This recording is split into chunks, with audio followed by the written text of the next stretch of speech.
자, 모의고사 1회의 이론 문제 한번 같이 풀어보도록 하겠습니다. 자, 1번. 다음에서 설명하고 있는 가는 무엇인가 이랬습니다. 자, 가는 내부통제제도의 일부분으로 회사의 재무제표가 일반적으로 인정되는 회계처리 기준에 따라 작성, 공시되었는지에 대한 합리적 확신을 제공하기 위해 설계, 운영되는 것이다 라고 했으면 내부 회계관리제도에 대한 설명이죠. 내부관리제도의 회계관리제도가 바로 이 역할을 하는 것입니다. 그래서 답은 4번이었습니다. 다음에 2번. 다음은 주식회사 한공의 23년 12월 31일 현재 보유 중인 상품에 대한 자료이다. 23년 손익계산서에 인식할 재고자산의 평가 손실은 얼마인가? 자, 재고자산은 1000개가 있는데 장부상 가격은 단가가 100원입니다. 그런데 판매 가격은 110원. 여기에서 판매 비용이 개당 30원씩 들어갑니다. 그러면은 우리가 110원에서 80원을 판매 비용 30원을 차감한 금액을 순실현 가치라고 하죠. 그래서 80원이 순실현 가치가 됩니다.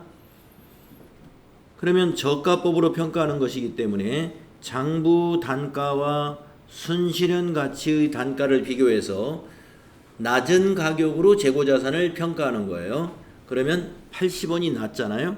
그러니까 평가해야죠. 1000개 곱하기 80원 하게 되겠습니다. 재고자산은. 근데 재고자산의 평가 손실을 물어봤어요. 그러면 한 개당 20원씩 손실이란 말이에요. 20원 곱하기 1000개가 되겠죠. 예, 그래서 2만원이 되겠네요. 그래서 재고자산 평가 손실은 2만원이다. 4번이 답이 되겠습니다. 20원씩 1000개. 다음은 3번을 보겠습니다. 주식회사 한공이 23년 중에 취득한 보유 중인 유가증권의 내역입니다. 23년 말 결산 시 유가증권 평가 결과로 옳은 것. 자, 매도 가능 증권의 평가는 손익에 영향을 안 준다는 걸 우리가 알고 있어야죠. 그래서 평가가 여기 보니까 보기에 보니까 전부 다 당기순이익에 영향을 주었다고 보기가 있기 때문에 매도 가능 증권 부분은 전부 제외하고 요것만 가지고 위에 두 건의 주식만 가지고 판단을 해 줘야 되겠습니다. 그래서 A 주식은 5,000원짜리가 6천 액면 단가는 또 감안할 사항이 아니죠. 평가는 우리가 취득한 단가하고 공정가치를 가지고 판단하는 거예요. 그래서 A 주식은 6,000원에 샀는데 7,000원이 됐습니다. 그러면 1,000원씩 1,000주니까 100만원 이익이 발생했습니다. 다음에 B 주식은 8,000원에 매입을 했는데 5,000원으로 하락했습니다. 3,000원씩 하락해서 3,000주니까 900만원. 3,000원 곱하기 3,000주 하면 900만원 손실이 발생했습니다. 따라서 100만원 이익이 났지만 B주식에서 900만원 손실이 났으므로 당기순이익에 800만원이 감소가 되겠습니다. 답은 3번입니다. 800만원 이익이 감소한다. 다음은 4번을 보겠습니다. 주식회사 한공의 외화 매출 거래는 다음과 같다. 기말 재무상태표에 표시되는 외화 외상매출금과 손익계산서에 인식하는 외화 환산손익은 얼마인가?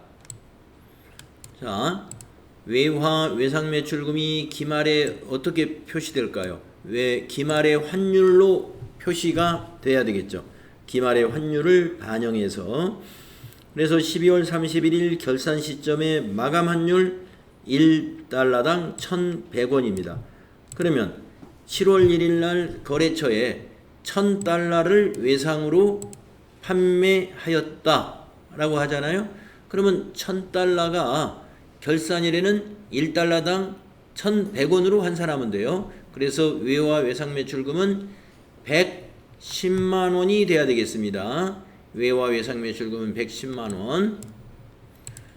그러면은 외화 환산 이익은 어떻게 되느냐?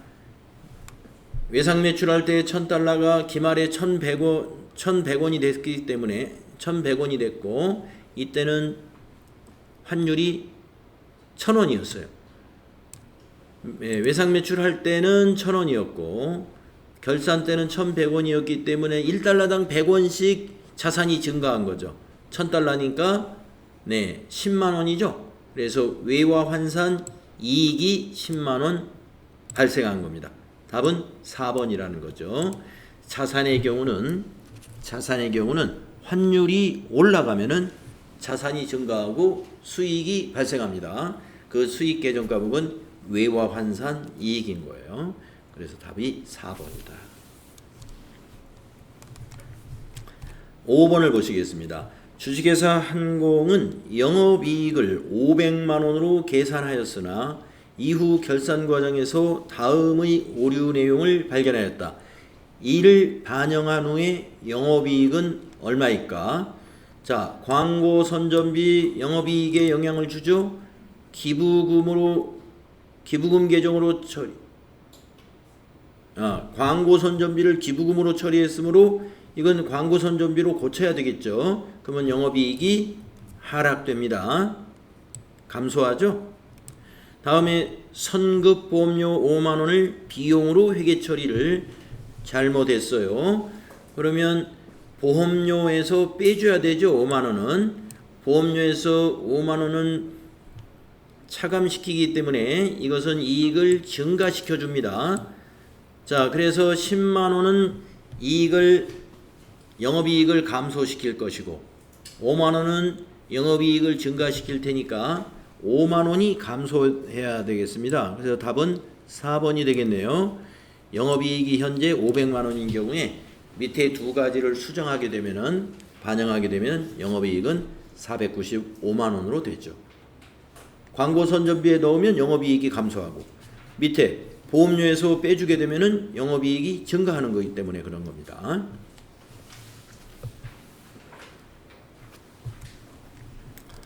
다음에 6번을 보겠습니다. 다음 중 간이과세자에 대해 잘못 설명한 사람은 누구인가? 간이과세자. 영준이 법인 사업자는 간이과세자가 될 수 없죠? 맞습니다. 혜민이 해당 과세기간의 공급가액 합계액이 과세표준이야. 공급가액이 과세표준이 아니고 공급대가가 과세표준입니다. 간이과세자는 공급대가를 과세표준으로 봐요. 그러므로 잘못 설명한 사람 혜민이가 답입니다. 3, 4번 나머지 두 사람 맞았나 보겠습니다. 간이과세자에 대한 규정의 적용을 포기하고 일반 과세자가 될 수 있습니다. 간이과세 포기를 하면은 일반 과세자가 될 수 있습니다. 진이 직전 연도의 공급대가 합계액이 간이과세 기준액인 8천만 원에 미달해야 해. 그렇습니다. 직전 연도의 공급대가가 8천만 원 미만이 간이과세자로 적용을 받을 수 있습니다. 자, 혜민이가 틀렸다는 것이죠. 공급가액이 과세표준이 아니고 공급대가가 과세표준이 됩니다.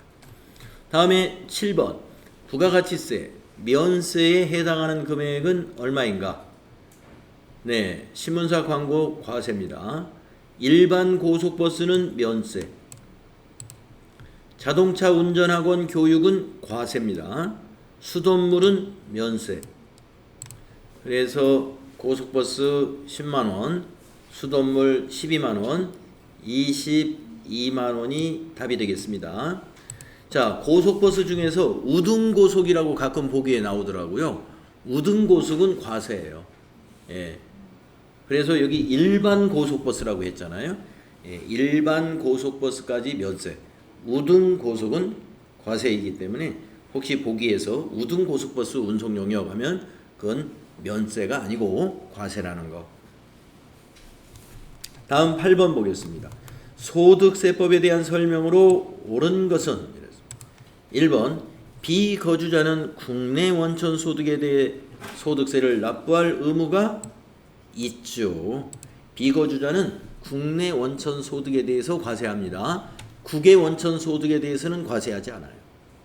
그러나 거주자는 국내 소득과 국외 소득 모두에 대해서 과세하죠. 자, 1번은 틀렸습니다. 2번 인적 사항에 따른 담세력을 고려하여 인적 공제 제도를 채택하고 있다. 예, 2번이 옳은 것입니다. 우리 소득세법에서는 인적 공제라는 걸 적용한단 말이죠. 그럼 3, 4번은 뭐가 틀렸나 보겠습니다. 사업소득은 순자산을 증가시킨 모든 소득에 대해 과세하는 포괄주의 과세 방식을 채택한다. 우리 소득세는 열거주의 과세를 하고 있습니다. 따라서 사업소득도 포괄주의로 과세하는 것이 아니라 열거된 사업소득에 대해서만 과세합니다. 그 다음에 4번 퇴직소득은 종합과세 대상 소득으로 다른 소득과 합산하여 종합과세하는 것이 아니고 퇴직소득은 분류과세죠. 종합과세가 아닙니다. 퇴직소득과 양도소득 두 가지의 소득세는 분류과세 소득세입니다. 네, 8번은 2번이 옳은 거였고요. 9번으로 가보겠습니다. 다음 자료에 의하여 거주자 김한공 씨의 23년도 귀속 종합소득 과세표준 계산 시 공제해야 할 인적 공제액의 합계액은 얼마냐? 인적 공제 합계액을 구하라는 문제는 아주 자주 나오는 문제라는 것이죠. 자, 그러면 인적사항을 보겠습니다. 먼저 김한공 씨라는 본인이 일단 대상이 돼야 되고요. 그 다음에 부양가족 중에서 배우자, 아들, 딸, 장인, 장모 이렇게 있는데 배우자는 사업소득 총수익금액 700만원 가로 열고 필요경비 650만원 그러면 배우자의 사업소득 금액은 얼마예요?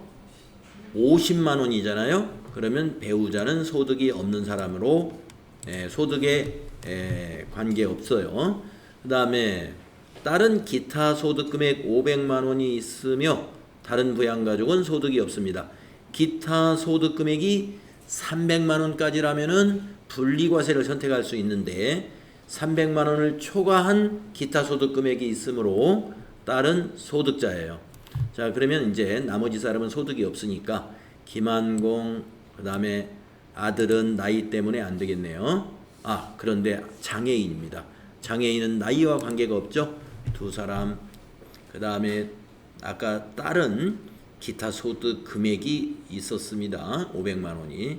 장인, 장모 이렇게 해서 김한공 씨 포함해서 5명입니다. 기본 공제는. 그러면 5 곱하기 150만원으로 계산을 일단 합니다. 그러면 기본 공제 금액은 750만원이 되고요. 추가 공제를 또 계산해야 되는데요. 아들이 장애인 추가 공제가 있어요. 아들이. 그러면 200만원이 되겠고요. 그 다음에 장인 장모가 있으니까 장인은 70세가 넘었습니다. 그런데 장모는 아직 70세가 안 되었어요. 70세부터 추가 공제, 경로우대 공제가 적용되기 때문에 장모는 아직 69세니까 장인만 100만원. 이렇게 해서 답은 1050만원이 답이 되겠습니다. 답이 3번이죠. 자녀 같은 경우는 소득이 단돈 10,000원이라도 있으면 안 되는 거예요? 만원? 네, 10,000원이라도. 아니요, 100만원까지는 소득 금액 기준으로 100만원까지는 소득이 없는 것으로 봅니다. 자녀도 그렇고 배우자도 마찬가지고 모든 부양가족의 소득 금액을 적용하는 기준은 똑같습니다. 100만원 이하는 소득이 없는 걸로 본다. 소득 금액 기준이에요. 장애인 같은 경우는 원래 추가 공제라는 게 기본 공제 플러스 추가 공제잖아요. 네. 기본 공제 이제 추가 공제를 받을 수 있냐 없냐 가능성이 있는데 그렇죠. 지금 자녀 같은 경우 나이로는 기본공제 대상자가 아닌데 나이 여건을 안 보기 때문에 추가 공제만 해당이 되는 거죠. 아니요. 아들을 기본 공제로 아까 셌었어요. 예. 아, 20세 이상이지만 장애인의 경우는 나이를 보지 않습니다. 네, 두 개 다 적용합니다. 예. 만약에 아들이 장애인이 아니었다면 일단 기본공제 대상이 안 됩니다. 나이가 걸렸기 때문에. 소득은 없지만 당연하죠. 예. 그러나 장애인은 나이를 보지 않는다는 거죠. 장애인은 20세를 넘어도 기본공제 대상자로 본다는 얘기입니다. 장애인의 경우는 나이를 제한하지 않고 소득만 확인하시면 돼요. 그래서 밑에 보니까 자녀 중에서는 딸만 소득이 있었고 아들에게는 소득이 없었어요. 그래서 소득이 없는 장애인은 나이가 30살이든 40살이든 관계없이 기본공제 대상자이면서 추가공제 대상자 가능한 것이죠. 그 다음에 이제 10번을 보겠습니다. 다음 자료는 거주자 김한공 씨 23년 귀속 소득 내역입니다. 김한공 씨 종합과세가 되는 기타 소득 금액은 얼마인가? 기타 소득 금액. 단 실제 소요된 필요경비는 확인되지 않는 것으로 가정한다. 이 실제 필요경비가 확인되지 않으면 법에서 정한 필요경비를 적용해 주면 돼요. 가번 위약금으로 받은 주택 입주 지체 상금에 대한 400만 원을 우리가 기타 소득인데 이 위약금으로 받은 주택 입주 지체 상금은 80%를 필요 경비로 봐줍니다. 그러니까 20%만이 소득 금액이 되는 거죠. 그렇죠? 그러면 얼마예요? 320만 원이 비용이니까 80만 원만 기타 소득 금액인 거예요. 지금 소득 금액을 계산하는 거니까 20%만 소득 금액으로 계산을 해 놓겠습니다. 그 다음에 4번 상훈법에 따른 상금. 상훈법이다 그러면 여러분들 무슨 현충이라든지 광복절이라든지 보면은 우리나라 무슨 법률에 의해서 이렇게 상을 주는 거 있잖아요. 거기에서 받는 상금은 비과세예요. 법률에 따라 지급하는 상금은 과세하지 않습니다. 그래서 이거는 비과세는 소득금액으로 안 본다는 뜻이에요. 다음에 4번 고용관계 없이 다수인에게 강연을 하고 받은 대가로 받은 강연료, 기타 소득 맞잖아요. 그런데 강연료는 60%를 필요경비로 인정받을 수가 있어요. 그러면 60%니까 40%만이 소득 금액이라는 얘기죠. 그러면 48에 32, 320만 원입니다. 소득 금액은.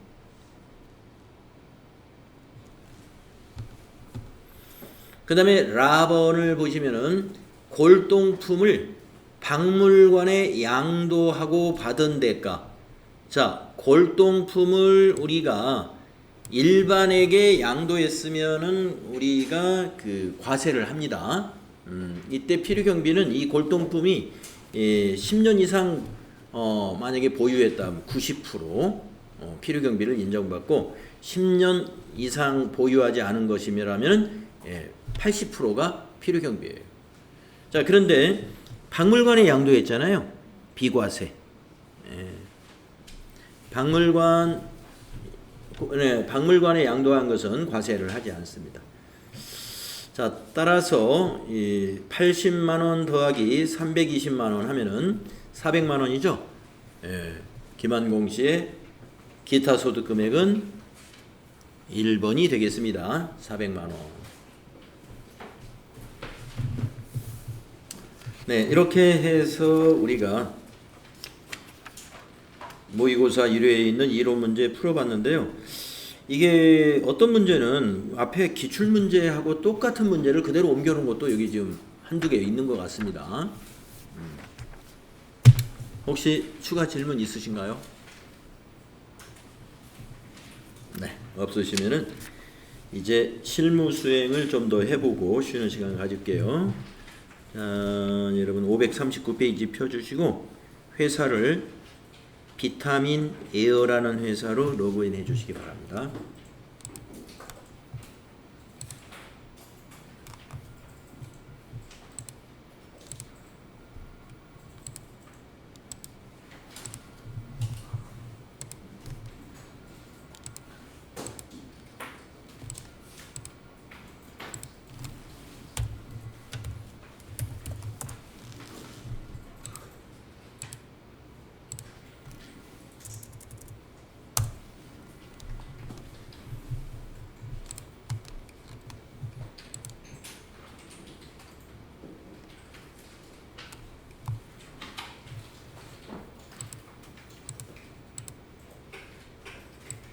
모의고사 1회 비타민이에요. 로그인 해주시고 문제를 보도록 하겠습니다.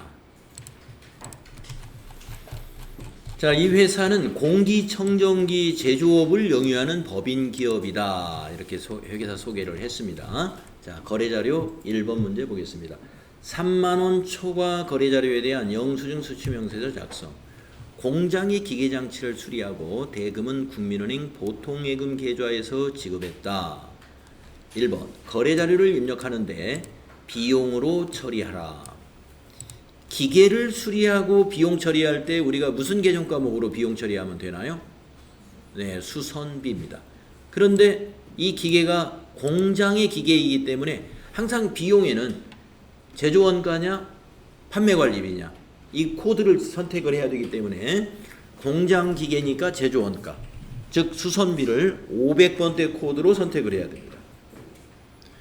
자, 그리고 지출증명서를 미수치 가산세 대상인지 영수증 수취명세서를 작성하라 하는 문제이죠. 자, 두 개 해보겠습니다. 먼저 거래자료 입력. 자, 일반전표에다가 그 차변의 수선비, 대변의 보통예금 이렇게 입력하겠습니다. 일반전표 1월 13일 차변의 수선비인데 520번으로 해야 된다는 거죠. 금액은 8만원, 대변의 103번 보통예금인데 코드는 국민은행입니다.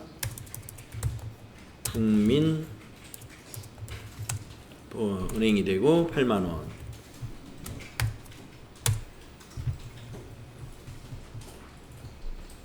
만약에 이 문제에서 기계를 수리했는데 뭐 8만원이니까 그렇게 문제를 내지는 않겠지만 가령 기계 수리비를 800만원 내지는 뭐 이렇게 금액을 크게 해가지고 단 자본적 지출로 처리할 것 이렇게 문제를 냈다고 한번 생각을 해봅시다. 자본적 지출로 처리할 것 했으면은 여기 차변의 수선비가 아니고 무엇일까요? 예, 기계장치 자산으로 보는 거예요. 자본적 지출로 처리하라. 그러면 기계장치 자산의 취득원가에 가산해라 이런 얘기입니다. 네, 지금은 수익적 지출이라는 거예요. 비용으로 처리하라는 거니까.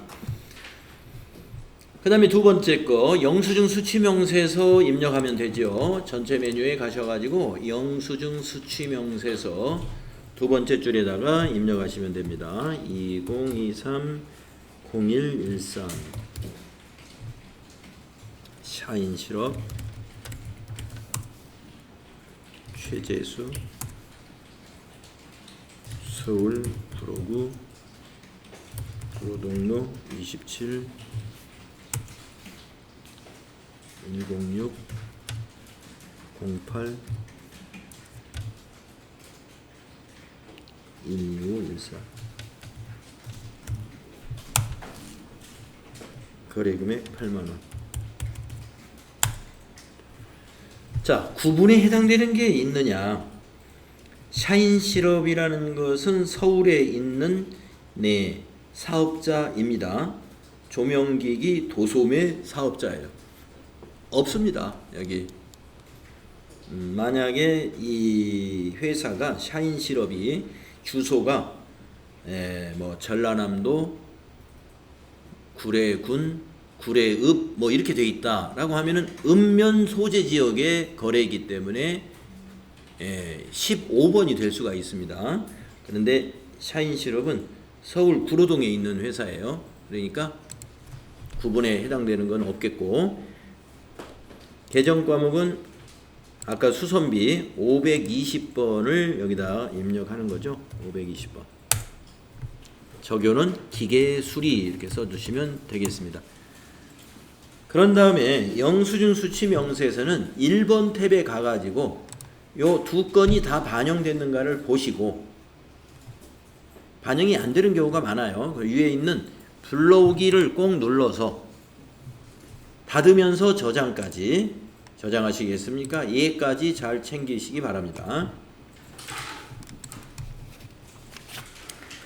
두 번째 문제를 봅니다. 약속어음의 만기 결제. 자료 설명을 보겠습니다. 2월 10일 날 제품 매출처 블루산업에서 받아 보관 중인 전자어음을 보성전자 외상매입금 2,200을 결제하기 위하여 배서양도했다. 배서양도해 전표 입력 시 여러분 거래처를 잘 구분해서 외상매입금 거래처와 받으러음의 거래처를 잘 구분해서 입력해야 됩니다. 거기서 헷갈리면 틀려요. 1. 거래자료 입력하시오. 그리고 받으러음 현황에 반영하라. 자, 여기서 지금 자료 설명과 수행 과제를 다 읽어보게 되면은 일단 개정 과목이 다 드러납니다. 받으러음 대변이라는 얘기고, 외상매입금 자료 설명에 나오잖아요. 외상매입금을 결제하기 위해서 어음을 양도한 거다. 그러니까 외상매입금은 차변에 와서 부채 감소가 되는 건데, 외상매입금의 거래처는 보성전자, 받으러음의 거래처는 블루산업. 이걸 잘 구분하시라 하는 거예요. 자, 이제 입력하겠습니다. 일반 전표의 날짜를 2월 10일로 바꾸시고, 차변에 외상매입금 250일, 거래처가 보성전자, 금액은 2,200만원, 대변의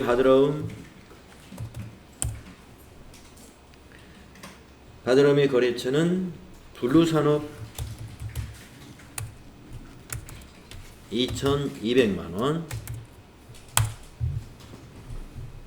그리고 이제 수행과제 2번 받으러음 현황에 반영을 하기 위해서 받으러음 줄을 클릭한 다음에 F3 그러면 밑에 받으러음 관리, 어음 상태가 할인이 아니고 배서이기 때문에 여기 번호를 3으로 고치고, 어음 번호에서는 더블 클릭을 해서 2,200만원짜리 나타나면 아래에 있는 선택 눌러주고, 그리고 엔터를 쳐서 커서가 어느 항목으로 가는가를 보셔야 돼요. 지급거래처로 갔다는 거죠. 이 어음을 어디에다 지급했느냐? 외상매입금 거래처에 지급했겠죠. 그래서 저 위에 보면 외상매입금 거래처가 보이죠? 보성. 그래서 지급거래처를 더블 클릭해서 검색창을 띄운 다음에 보성전자. 네, 그리고 엔터하면 커서가 위로 올라갑니다. 네, 배서양도 문제는 지금까지 출제된 걸 봤을 때 언제나 차변이 외상매입금, 대변이 받으러음이에요. 네.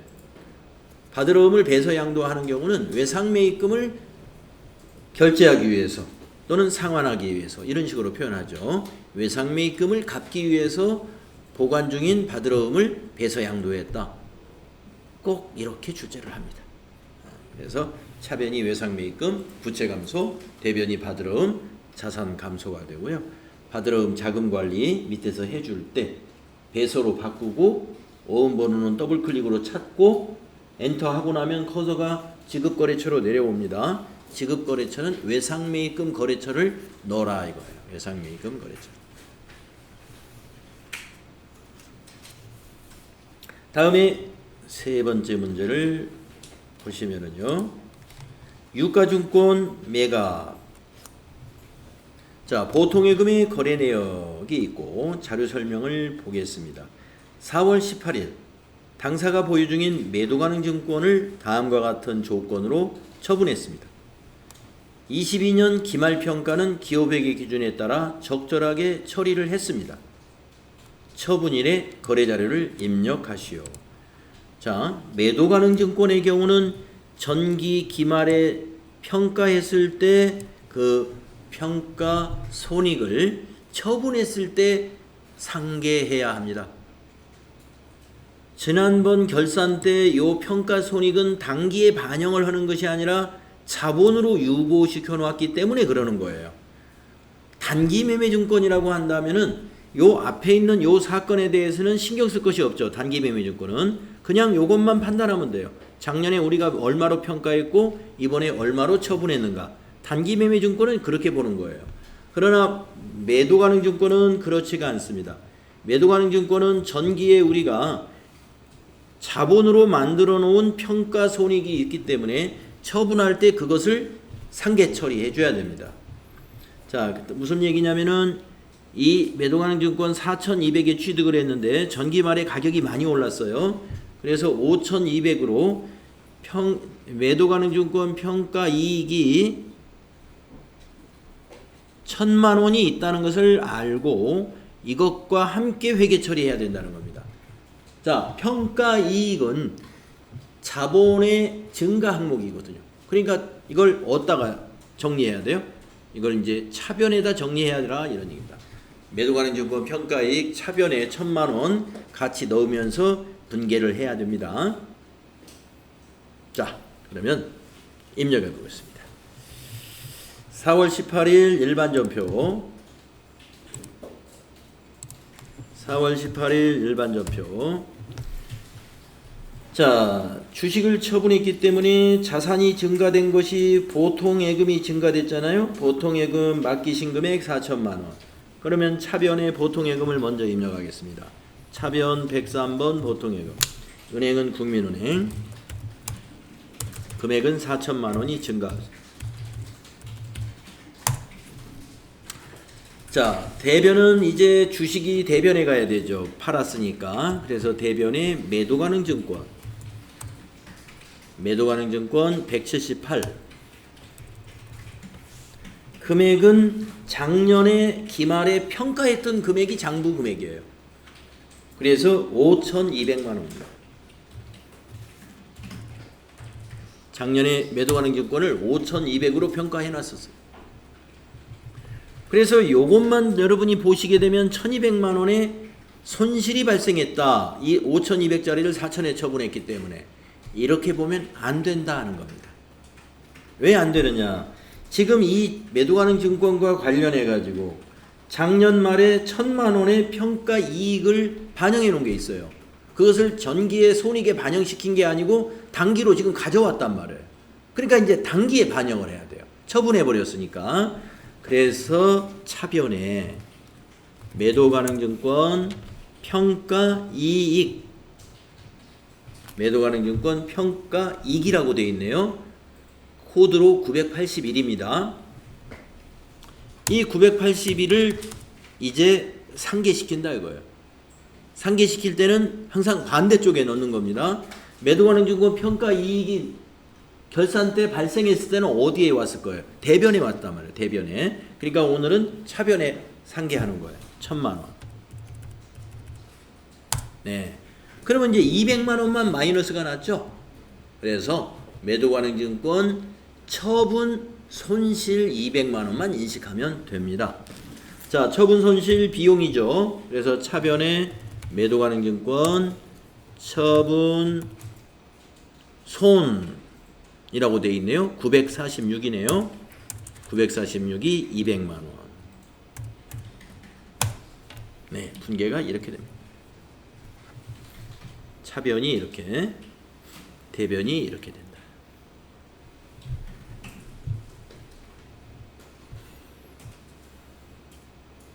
매도 가능 증권 처분 손입니다. 처분 손 946.